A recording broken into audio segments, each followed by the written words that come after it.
Welcome. You're with me, Renee Fong, on the evening edition of News on 2. 9 Khazanah Nasional Berhad board members, including Managing Director Tan Sri Azman Mokhtar, have resigned. Khazanah, in a statement issued today, confirms the resignations and added that the move is taken to facilitate a smooth and orderly transition under the new government. The Board of Directors in the statement expressed their appreciation for giving them the opportunity to serve. They, however, feel that it is time for the new government to form a new Board of Directors. It was reported earlier that the resignation was a response to Prime Minister Tun Dr. Mahathir Mohamed's criticism over the management of government-linked companies. All 9 board members of the Sovereign Wealth Fund, including the Managing Director, have tendered their resignation. Meanwhile, Finance Minister Lim Guan Eng welcomed the unblocked resignations of Khazanah Nasional Berhad's entire board of directors, saying that it is up to Prime Minister Tun Dr. Mahathir Mohamed to decide on the next step. He said the move presents the Premier with the opportunity to decide on the future direction of the board. Keputusan mereka, dan saya rasa mereka nak berikan satu peluang untuk Perdana Menteri membuat keputusan tentang hala tuju. Sama ada nak itu apa ni lembaga pengarah dulu yang dilantik oleh kerajaan lama ataupun nak diteruskan ataupun yang baru. Saya rasa itulah sesuatu keputusan yang saya rasa bijaksana untuk memberikan pilihan kepada Yang Amat Berhormat Perdana Menteri. Lim was speaking to reporters at the Parliament lobby today.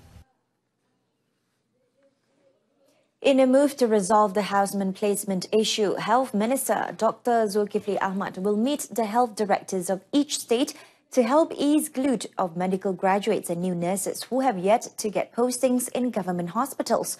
According to Dr. Zulkifli, the matter was raised in his ministry's post-cabinet meeting and they are working to overcome the problem.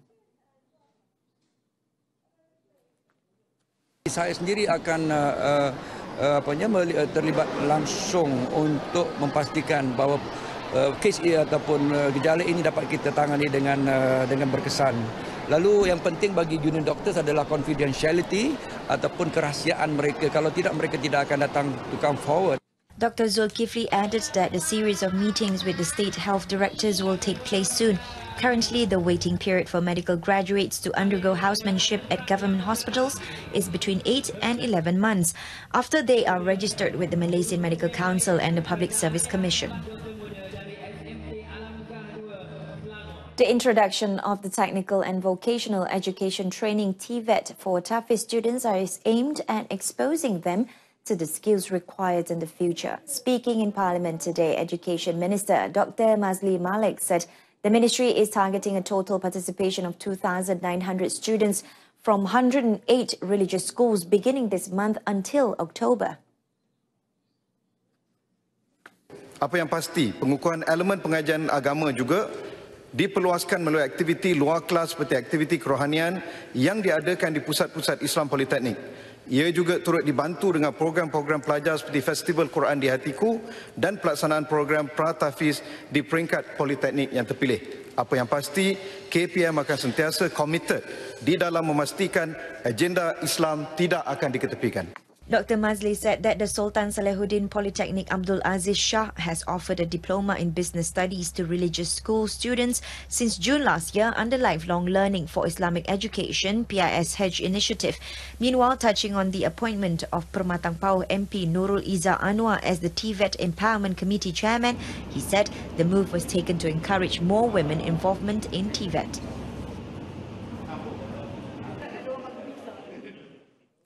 The latest controversy surrounding claims on Sabah, which went viral, was not an official statement from the government of Philippines.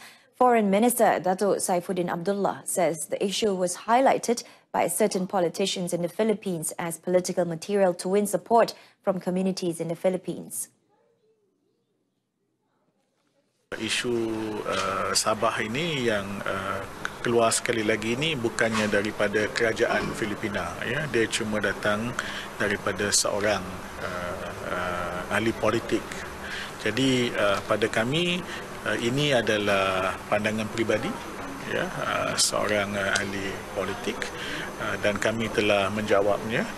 Dari segi kerajaan kita tidak akan berkompromi. Datuk Saifuddin added that the Malaysian government will not compromise on any foreign claims, citing its commitment to the Malaysian Agreement 1963. He said this after receiving a courtesy call from Brunei's Foreign Affairs and Trade Minister, Datuk Sri Setia Haji Eriwan Pehin Datuk Pekemajaya Haji Muhammad Yusof.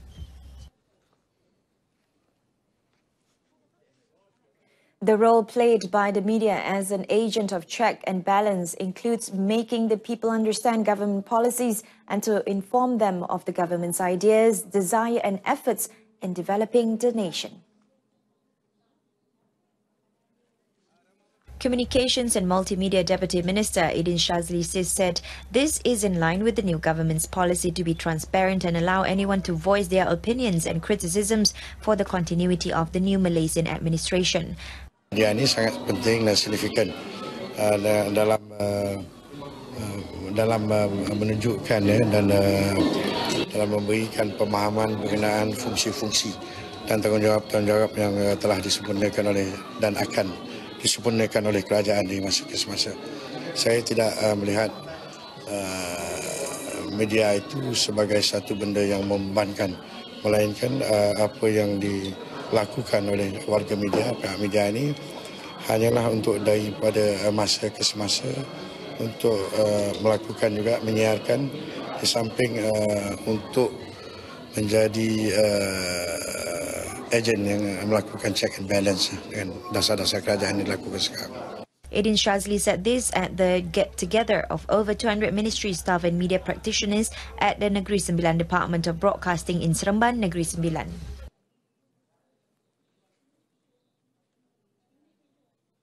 A cargo vessel from Hong Kong sank off the south coast of Pulau Pinang today after it hit a submerged shipwreck near Pulau Rimau. During the incident, the ship known as Sing Yi was on its way to the Pulau Pinang port at about 5:30 a.m. today. Pulau Pinang MMEA Deputy Director of Operation Maritime Commander Hamizan Harun said all 5 crew on board the ship were rescued by fishing boats and Pulau Pinang Marine Police. The vessel was on the way to the Pulau Aman area of Batu Kawan to collect fish from breeders there when the incident occurred. The losses are estimated to be at 3.5 million ringgit. The incident is currently being investigated by the Pulau Pinang Maritime Agency.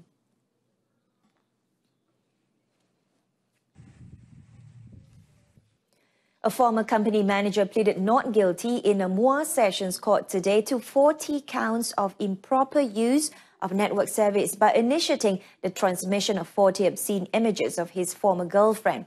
The accused, Richard Gan Hong Tiong, 53, was charged with knowingly transmitting the obscene images of the 28-year-old clerk through the Twitter application with the intention of annoying the woman.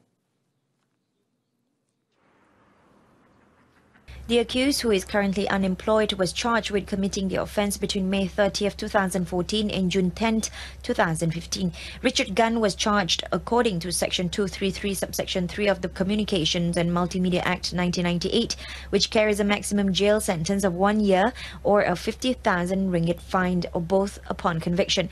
Deputy Public Prosecutor from the Malaysian Communications and Multimedia Commission, MCMC, Muhammad Sopian Zakaria, who prosecuted, offered bail at 40,000 ringgit as the offence was serious and had tarnished the victim's reputation. The accused, who was unrepresented, pleaded for a lower bail as he is no longer working and had kidney problem and tuberculosis. Upon hearing submissions from both parties, Judge Amran set bail at 10,000 ringgit for all charges in one surety and set August 23rd for the case remention. 42 guest relations officers GRO from Vietnam and China were detained at 1:10 a.m. today during an operation at a karaoke center in Ipoh, Perak. The operation was carried out by officers and personnel from the Bukit Aman Criminal Investigations Department and the Perak Contingent's Anti-Vice Gambling and Secret Societies Division D7. Bukit Aman Special Tactical Squad for Anti-Vice, Gambling and Gangsterism STAG Principal Assistant Director SAC Muhammad Nazri Hussain confirmed the matter, adding that authorities took about 1.5 hours to detect and raid 3 secret rooms in the 4-story premises. The secret rooms were found behind a wall and electric panel measuring 1.5 feet to 2.5 feet. The secret rooms were also equipped with air conditioners and water supply. Besides the arrests, 2 transparent plastic packets containing a substance suspected to be shabu and 2 sticks of cigarettes believed to contain ganja were also seized. Random checks of urine tests were also conducted on 89 clients at the karaoke centre. All the detained were taken to the Ipoh District Police Headquarters for further investigation under various sections, including Section 6, Subsection 1, Subsection C of the Immigration Act 1959-63 and Section 12, Subsection 2 of the Dangerous Drugs Act 1952. The 2018 Malaysia International Retail and Franchise Exhibition MIRF 2018 is expected to be a success after registering an increase of 20% in exhibitors' participation and recognized by the Malaysia Book of Records as Malaysia's largest retail and franchise expo. The event, which was officiated by Minister of Domestic Trade and Consumer Affairs, Datuk Saifuddin Nasution Ismail, is expected to garner over 25,000 visitors from 11 countries around the world with a targeted revenue of 70 million ringgit. With the theme Platform for Growth, MIRF 2018 focused on digitalization and leveraging the enhancement of technology by adopting new ways of transaction. The exhibition also aimed to provide a platform as a catalyst for local and international exhibitors to interact and explore business matching opportunities locally and globally. MIRF 2018 displayed an impressive lineup of retail and franchise powerhouse, including Maxis, RHB Bank, Marsing Group, Old Town White Coffee, Mary Brown and many more, with 300 booths for local exhibitors and 35 booths for overseas exhibitors. Efforts will be intensified to ensure that more small and medium enterprises (SMEs) join the Digital Free Trade Zone (DFTZ) and use it as a platform to market their products abroad. Communications and Multimedia Minister Gobind Singh Dio said the government will monitor the performance of SME exports through the DFTZ to ensure that it continues to be viable in the long run. Gobind said since the implementation of DFTZ, it has had a positive impact in increasing the number of SME participation in cross-border e-commerce transactions. To date, a total of 3,300 local SME have joined the DFTZ platform. MDEC yang berhormat juga bekerjasama dengan MITI, dengan Matrid dan SME Corporation untuk mengalakkan lebih banyak perusahaan kecil sederhana untuk terlibat dalam DFTZ. Dan ianya bukan saja setakat di alibaba.com tetapi juga melalui platform-platform lain seperti e-marketplace, Amazon, eBay, Jocom, Roman, Lazada, Jimbaumen, Trade India serta e-marketplaces tempatan. Ya, tempatan pun ada. Kita ada e-marketplaces seperti Dagang Halal, Aladdin Street dan juga Buy Malaysia. As of April 2018, 70 SMEs which have joined the DFTZ platform had managed to generate sales of 52.1 million ringgit with an export value of 18.1 million ringgit. Speaking in Parliament today, Gobind said a specific law should be enacted to ensure that the rights and interests of SMEs are protected. The Transport Ministry will not allow any single airline company to dominate or monopolize an airport. Speaking in Parliament today, its Minister Anthony Lok Asil Fok said this is to encourage a healthy competition among the current airline companies.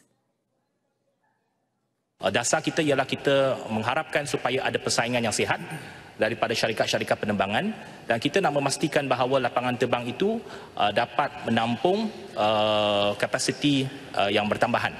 Jadi kita perlu merancang lebih awal. Meanwhile, speaking on another matter, Lok said the proposal for AirAsia to have its operation base moved to Terminal 2 of the Kota Kinabalu International Airport will be studied in terms of its technicality. He added that the ministry will also take into account the views given by the Sabah government before a decision is made. The extension and upgrading project on Sultan Ismail Petra Airport in Pengkalan Chepa, Kelantan is still in the process of tender evaluation. Deputy Transport Minister Datuk Kamarudin Jaafar says the new government's policy is to offer open tenders for all government projects and not through limited tenders as practiced by the previous administration. Projek menaik taraf lapangan terbang Sultan Ismail Petra telah diluluskan pada 29 Mac 2016 secara tender terhad kepada 5 kontraktor.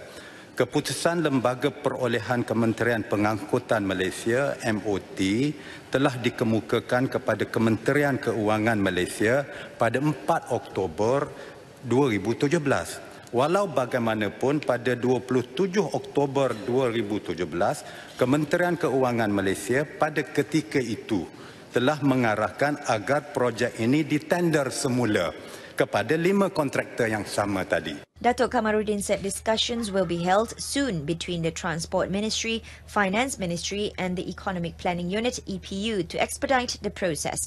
Under this project, the airport will be transformed into an international level airport, and once completed, it is expected to attract more investors and boost the state's economy. The project's upgrading work includes the establishment of a new terminal to cater to a higher visitor capacity, installation of an inline baggage handling system, a passenger boarding bridge and a visual docking guidance system. A sum of more than 987 million ringgit had been allocated to implement 77 projects under the Rural Water Supply Projects BALB nationwide between 2016 until June this year. According to Rural Development Minister Rina Muhammad Harun, almost 9,000 households have enjoyed and benefited from the projects, which are part of the 11th Malaysia Plan RMK 11. In her reply to a question from Mas Gading MP Mordi Bimol, Rina explained that during the 10th Malaysia Plan RMK 10, a total of 5.13 billion ringgit had been spent for 347 projects across the country, benefiting more than 300,000 households. Sebanyak 309,392 buah rumah telah mendapat bekalan air terawat sepanjang tempoh tersebut. Daripada jumlah itu, sebanyak 1.99 bilion telah diperuntukkan bagi pelaksanaan 78 projek bekalan air luar bandar di negeri Sarawak yang telah memberi manfaat kepada 81,142 buah rumah. On complaints that some areas in Sarawak are still not receiving water supply, Rina promised that her ministry will look into it and will discuss with the state government. Construction of the West Coast Expressway WCE from Taiping to Banting has been delayed due to the measuring process involving a stretch of road at Section 7 of the Asam Jawa to Tanjung Karang route. As the delay is in excess of 2 years, Deputy Works Minister Muhammad Anwar Muhammad Tahir said his ministry expects the entire project to be completed in stages from 2019 until the end of 2022. Berkaitan dengan pengambilan tanah dan sebagainya, yang berkaitan dengan jajaran yang akan diputuskan. Dan ini menunjukkan bahawa kerajaan yang ada pada hari ini tidak akan membuang masa sedikit pun untuk memastikan projek-projek seperti ini dapat berjalan dengan lebih cepat. Muhammad Anwar was also told that the current progress of the project is at 51.01% compared with the scheduled 75.13%, which is at 24.12% delay. The overall construction cost of the WCE is at 5.044 billion ringgit, covering 139.3 kilometers in the state of Perak. And that concludes this evening's News on 2. In our top story, entire Khazanah's board of directors resign. Join us again at 12:30 tomorrow afternoon. I'm Renee Fong. Stay tuned to TV2 and have a pleasant evening.